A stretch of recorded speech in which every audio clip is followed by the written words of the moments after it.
Mesdames, Messieurs, bonsoir et bienvenue dans ce journal. Le délégué et expert de pays membres de la communauté de l'Afrique de l'Est réunis à Kinshasa du 7 au 9 septembre 2022 dans les cadres de travaux de la commission économique de cette organisation ont signé devant le président de la République à la Cité de l'Union africaine l'accord portant statut de la force régionale de cette communauté, laquelle devra bientôt se déployer dans l'Est de la République pour y restaurer la stabilité, la paix et la sécurité. Commentaire, Jules Boulembi. La signature de cet accord est intervenue au cours de l'audience que le président de la République, Félix Antoine Tshisekedi Tshilombo, a accordé jeudi dans la soirée à la Cité de l'Union africaine à ses délégués de la CAE venus lui présenter leur civilité et lui exposer les motivations de leur visite en République démocratique du Congo. Christophe Lutundula, vice-premier ministre et ministre des Affaires étrangères. Nous sommes tous venus alors, nous tous, pour poser devant le président de la République, qui pour la circonstance représente tous ses homologues des pays membres de la communauté. Nous sommes venus poser un acte très important, la signature de l'accord portant statut de la force régionale de la communauté qui devra bientôt se déployer dans notre pays en exécution de la volonté politique exprimée par tous les chefs de l'État de la communauté, à savoir de régler définitivement la question de la stabilité, de la sécurité et de la paix dans la région de Grand Lac au sein de la communauté. Nous avons donc ouvert la voie à cette force, à son déploiement dans les jours à venir. C'est un acte historique qui traduit la détermination de la communauté de s'impliquer dans les différends qui opposent ou qui peuvent opposer les membres, qui exprime aussi la détermination des leaders de la communauté de ne plus jamais laisser les forces négatives, les groupes armés, perturber la quiétude de nos populations et perturber la stabilité des institutions.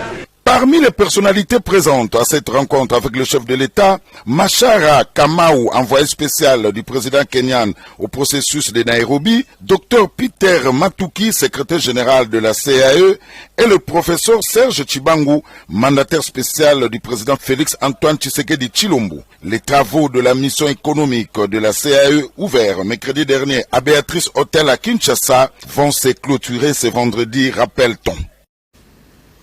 À la présidence, le président de la République, Félix Antoine Tshisekedi Tshilombo, grand chancelier des ordres nationaux, a décoré le mercredi 7 septembre 2022 au Salon Congo Pullman Hotel de Kinshasa, Georges Arthur Forest, président directeur de l'entreprise générale Malta Forest, au grade de grand cordon des ordres nationaux Kabila Lumumba. C'était à l'occasion des 100 ans d'anniversaire. La création de cette entreprise. Encore une fois, Jules Boulembi pour ce commentaire.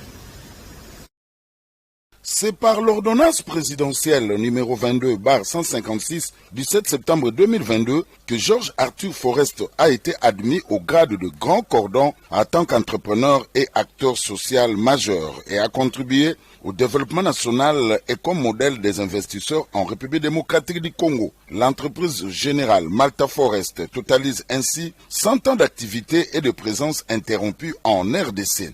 Elle est la plus ancienne entreprise privée congolaise créée en 1922 à l'époque coloniale du Congo belge. Elle a su conserver son nom et sa structure familiale mise en place par Malta Victor Forest, un jeune adolescent âgé à peine de 15 ans. À l'origine, une entreprise de transport Malta Forest a évolué des années après vers l'exploitation minière et elle a développé ensuite, au début des années 50, une activité propre de génie civil et de travaux publics. Par cette décoration, le chef de l'État, Félix Antoine Tshilombo Tshisekedi, a salué les efforts de cette firme qui s'est imposée aujourd'hui comme un acteur solide du secteur industriel congolais et un promoteur de partenariats publics-privés en RDC avec un personnel actif de plus de 2000 personnes constitué à 98% des Congolais. Au cours de cette cérémonie de décoration de Georges Arthur Forest, Un ouvrage intitulé « Un siècle de rêve ». Ensemble, construisons l'avenir, écrit par Georges Arthur Forest,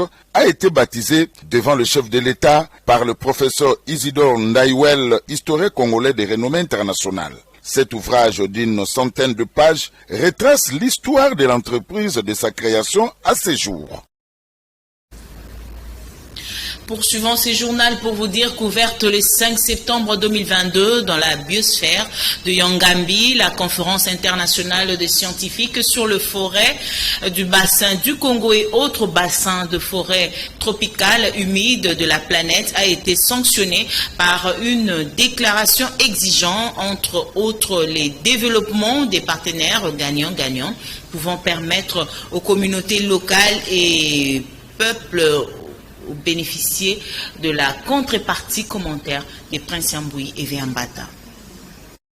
Les lampions de la conférence scientifique internationale sur les forêts tropicales humides du bassin du Congo et des autres bassins de la planète se sont éteints ce mercredi 7 septembre 2022. À l'issue de ces échanges et discussions, les scientifiques, plus d'une centaine, venus des différentes universités du monde et de la République démocratique du Congo, ont pu produire un document contenant la position de pays par rapport au rôle que joue leur forêt dans la lutte contre le changement climatique. On sait, donc dans le bassin du Congo, pas seulement en RDC, mais le bassin du Congo, oui, il y a 11 différents types de forêts.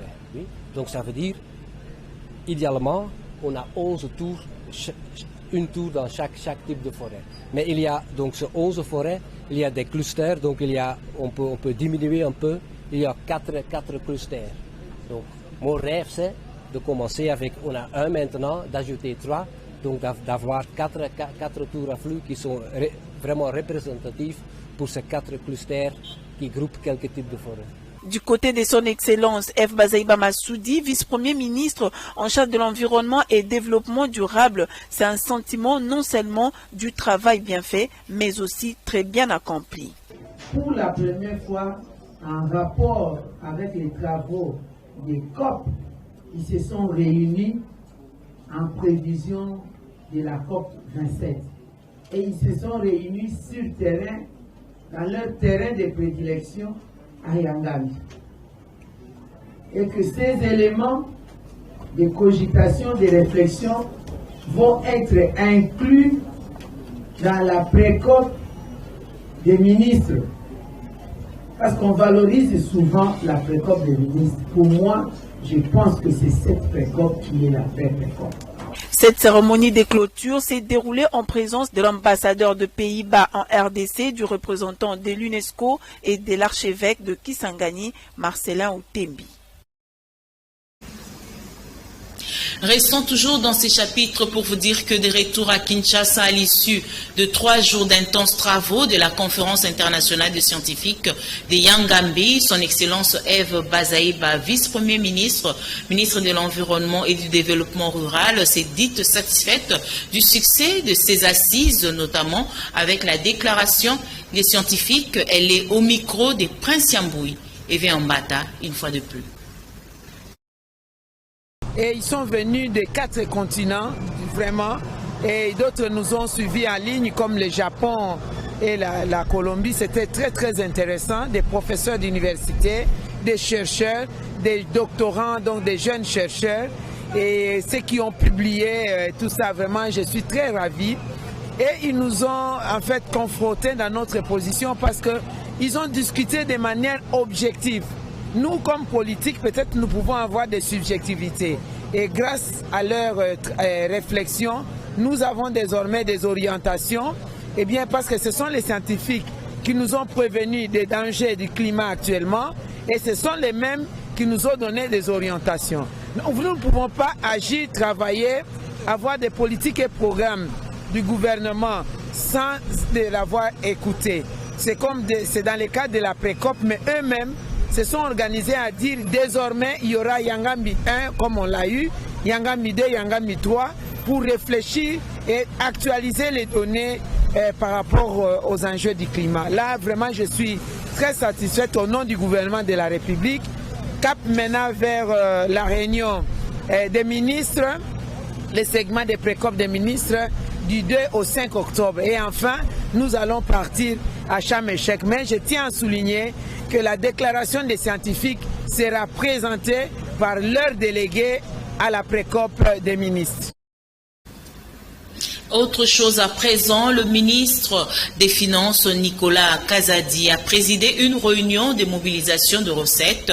C'était le jeudi 8 septembre 2022 avec comme ordre du jour l'évaluation du niveau de recettes au 31 août 2022 et des indicateurs des performances au premier semestre 2022. Jules Boulembi, Yves Eloalon. Les recettes collectées durant le mois d'août sont de l'ordre de 1,573,5 CDF, soit un total de réalisation de 145% par rapport aux prévisions mensuelles qui étaient de 1,083,6 CDF. Ces recettes se ventilent de la manière suivante par régie financière. DGDA, 397,2 CDF, soit 87% sur les prévisions mensuelles de 410 CDF. DGI, 860,7 CDF, soit 199% sur les prévisions mensuelles de 432,4 CDF. De Gérald, 315,5 CDF, soit 131% sur les prévisions mensuelles de 241,1 CDF. Les recettes cumulées du 1er janvier au 31 août 2022 sont de 13,006,8 CDF, soit 134% des taux de réalisation par rapport aux prévisions de janvier à août 2022 qui étaient de 9,688,9 CDF et 88% des taux de réalisation par rapport aux prévisions annuelles de 14,790,9 CDF. À ce sujet, tout en félicitant le régie financière sur le travail abattu, le ministre des Finances, Nicolas Kazadi, a insisté sur la mise en place d'une modélisation des prévisions budgétaires pour permettre d'avoir des données de prévisions scientifiques élaborées. Les recettes réalisées au mois d'août 2022, il se dégage comme d'habitude qu'il y a l'embellie dans la mobilisation des recettes et puis son excellence monsieur le ministre des Finances a donné quelques orientations qui a tous les services qui ont participé pour que cette situation se maintienne. Effectivement, les efforts sont fournis pour que ces recettes, que la tendance à la hausse soit maintenue. Il nous a appelé aussi à beaucoup plus d'efforts de service. En réaction à ces rapports élaborés par les comités de suivi des contrats de performance, le ministre des Finances a demandé aux régies financières de travailler davantage pour que l'effort de service soit aligné aux cibles fixées dans les contrats de performance. Le franc congolais continue à se déprécier face au dollar américain. Dans la ville de Kinshasa, depuis quelques jours, un dollar s'échange entre 2050 et 2080 francs congolais. Les conséquences de cette dépréciation se font sentir dans les paniers de la ménagère qui voit son pouvoir d'achat s'émietter jour après jour. Face à cette inflation, la population quinoise exprime son ras-le-bol. Reportage de Jérémy Kadima et Choumine Kassiama. Le dollar américain grimpe au détriment du franc congolais. Nous sommes dans la ville province de Kinshasa, République démocratique du Congo. Depuis quelques jours, un dollar s'échange entre 2050 et 2080 francs, voire même 2100. Cette dépréciation monétaire se fait sentir sur les paniers de la ménagère quinoise, où le pouvoir d'achat régresse jour après jour. Mais alors que la réserve d'échange tant vantée par le gouvernement continue à prendre de l'ascenseur, ne sachant pas à quel sens se vouer, les populations quinoises se sont exprimées. Le gouvernement ne travaille pas bien. C'est le gouvernement qui ne travaille pas bien. Tout le monde travaille à son propre intérêt, quoi. Hein? Ils n'ont pas l'amour du peuple. S'ils avaient, ce que avait dit que s'ils avaient l'amour de la vision du président, oui, en tout cas, ça pourrait être mieux.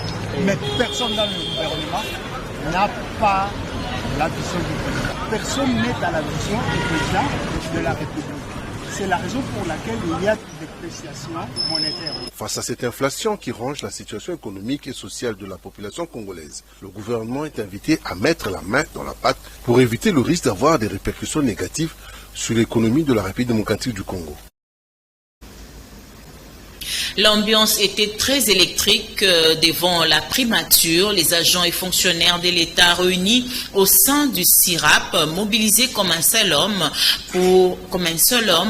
pour réclamer l'affectation des secrétaires généraux, des directeurs, des chefs des bureaux, ainsi que de problèmes de titularisation et celui de la spoliation des espaces maraîchers à Lemba Imbu par les officiers de FARDC et de la police. L'administration de Samalukonde a promis de répondre dans une semaine à l'Enoka Pichu Kizaza.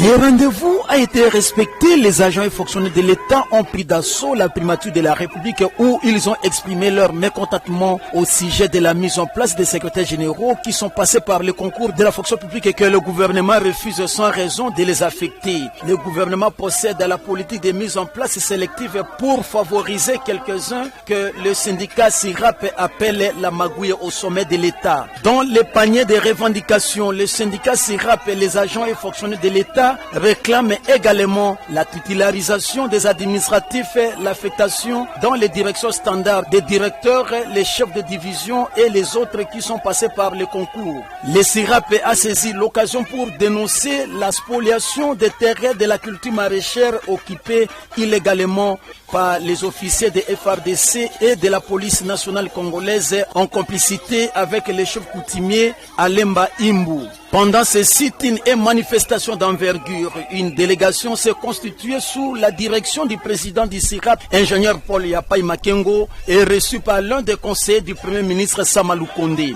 Au sortir de cette réception, le président du CIRAP a restitué en ces termes. Après longue discussion avec les cabinets du premier ministre, nous nous sommes mis d'accord à une résolution que nous devons mettre en place une commission de travail qui, dès demain, on doit déjà faire une note technique à son Excellence Monsieur le Premier ministre pour que nous puissions arriver le jeudi prochain ici à la primature afin de travailler avec son cabinet. En recevant la délégation des agents et fonctionnaires de l'État conduite par le président du CIRAP, le conseiller du Premier ministre Samalukonde a écouté et reçu les doléances des manifestants tout en leur promettant de former la hiérarchie ainsi répondre dans une semaine. Les agents du ministère de Sport et Loisirs en sit-in ce vendredi 9 septembre 2022 devant le stade de Martyrs. Ils réclament leur arriéré de salaire de près de 3 mois. Récit de Julienne Witamene et Freddy Soumaïl.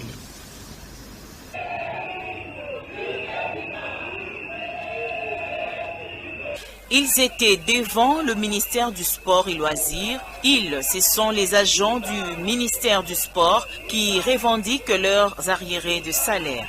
Ces derniers ont brûlé de pneus pour exprimer leur ras-le-bol, car cela fait plusieurs mois qu'ils sont impayés.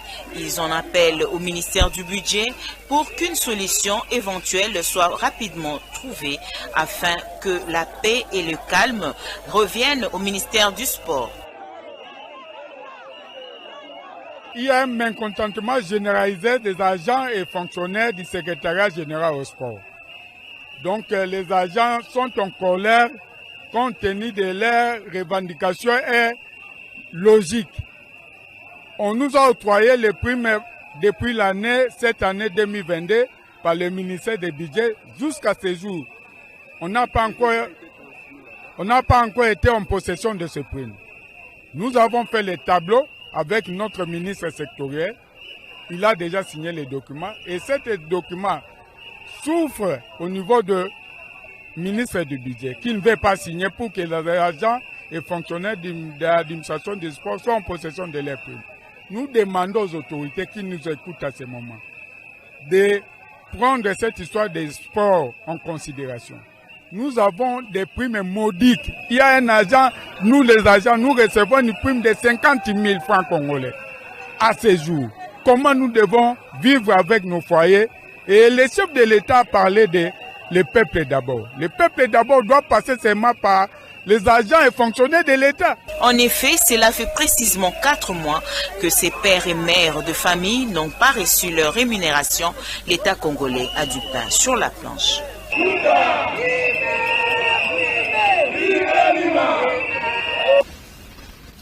Au 5e jour de la rentrée scolaire 2022-2023, dans certaines écoles de la place, les salles de classe sont toujours à moitié vides.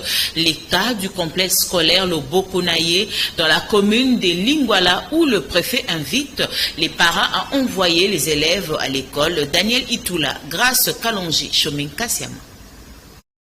Après l'engouement de parents auprès des établissements publics et privés en vue de la scolarité de leurs enfants, telle a été la surprise de constater que les salles de classe du dit établissement ont compté aux abonnés absents plusieurs élèves qui n'ont pas repris le banc de l'école. Alors que les coups d'envoi lancés le 5 septembre dernier par le ministre de l'enseignement primaire, secondaire et technique, Tony Mwaba, qui a par ailleurs appelé les parents et les enseignants à accompagner les élèves sur le chemin de l'école. Aussi, à la date fixée par l'État, la rentrée a été effective. Mais malheureusement, que cette rentrée effective, bien sûr, mais très lente. Très lente. Nous n'avons pas réussi vraiment à la date prévue le nombre des élèves attendus. Elle a été vraiment très lente. Mais à y lier la date prévue.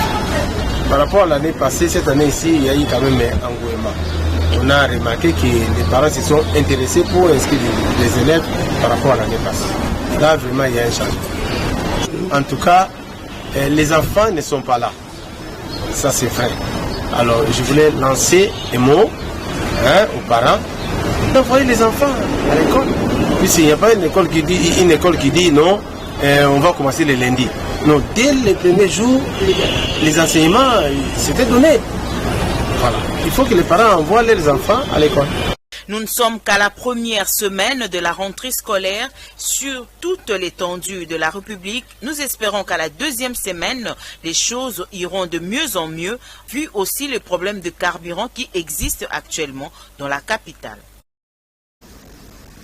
En société, la ville de Kinshasa fait face à une pénurie de carburant depuis le lundi 7 septembre 2022. Cette crise a favorisé la mafia entre pompistes et les revendeurs, communément appelés Kadhafi, afin de doubler les prix par litre, voire 6 000 ou 8 000 francs constatés par Jérémy Kadima, Chomin Kassiama. L'essence devient de plus en plus rare ces derniers temps dans la ville-province de Kinshasa. Dans les différentes stations-service, l'on observe des mauvaises pratiques de sélectivité des ventes de carburant. Les pompistes qui s'arrangent avec les revendeurs communément appelés Kadhafi pour que ces derniers bénéficient de grandes quantités d'essence dans le but de le revendre à un prix exorbitant. Ceci laisse à désirer. Cette mauvaise pratique de complicité a entraîné diverses conséquences, notamment la hausse de prix de transport, les sectionnements d'itinéraires appelés demi-terrains qui rendent difficile les déplacements de la population pendant que le gouvernement a instruit de servir tout le monde suivant l'ordre établi. Depuis lundi, moi je n'ai pas de carburant. J'ai fait tout pour avoir les carburants depuis le lundi. Je suis allé à la station. J'ai fait même dormir les véhicules à la station. Je n'ai pas eu les carburants.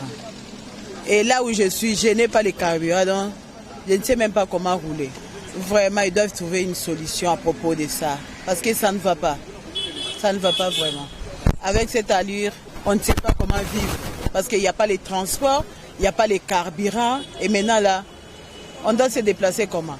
Face à ces comportements d'incivisme orchestrés par le pompiste dans les stations-service, le revendeur communément appelé Kadhafi et les conducteurs, le gouvernement de la République a instruit d'abandonner ces mauvaises pratiques qui ne font qu'amplifier la situation. La police et le service spécialisé doivent surveiller pour mettre de l'ordre dans le secteur de transport.